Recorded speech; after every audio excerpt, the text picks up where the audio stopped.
Série d'actes crapuleux a été enregistrée depuis le mois d'avril 2023 à nos jours dans la province du Logone oriental.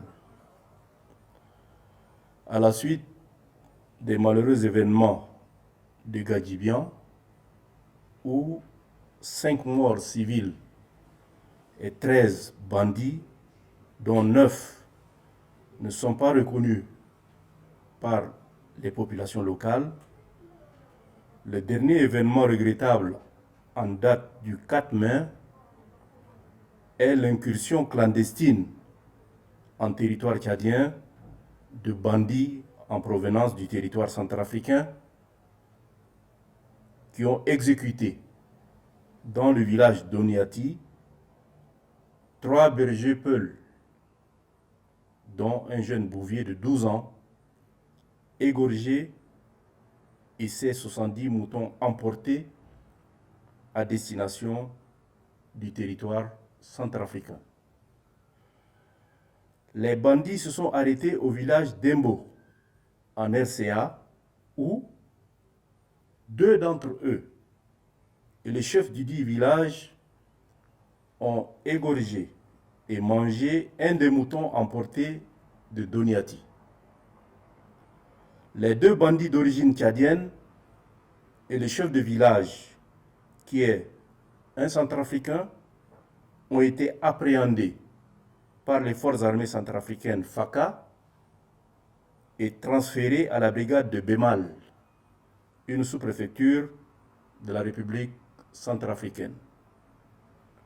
Le 2 mai courant, dans le canton Bekam, M. Abdoulaye Yaya a été tué par des bandits toujours en provenance de la RCA. Le 4 mai 2023, le commerçant Alad Beni Amara a été convoqué, soi-disant, par les FACA à l'effet de venir payer 1 million de francs CFA pour la libération de ses 5 frères faits prisonniers. Au moment où il se rendait à la convocation, les bandits l'ont intercepté en territoire tchadien, l'ont tué et son corps traîné et jeté à 2 km de la position des FACA. La découverte macabre a entraîné des représailles des groupes de personnes parlant le Sango, le Kaba et le Peul sur les habitants du village dénommé Don, dans le monde de l'âme, occasionnant 11 morts, dont un enfant qui a rendu l'âme en route pour le centre de santé de Bissau en vue de recevoir des soins.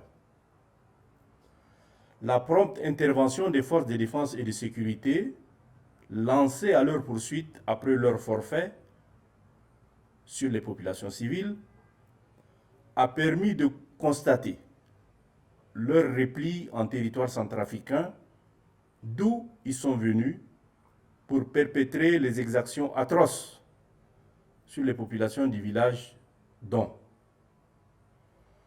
Les derniers incidents malheureux est survenu à Bissau, où un Peul a été tué par les autochtones et en représailles, un enseignant a été tué par le Peul dans cette localité. Les forces de défense et de sécurité déployées ont maîtrisé la situation en évitant la poursuite du cycle de représailles sanglants et meurtriers réciproques des membres des 2 communautés. Les enquêtes sont en cours pour appréhender les auteurs de ces meurtres.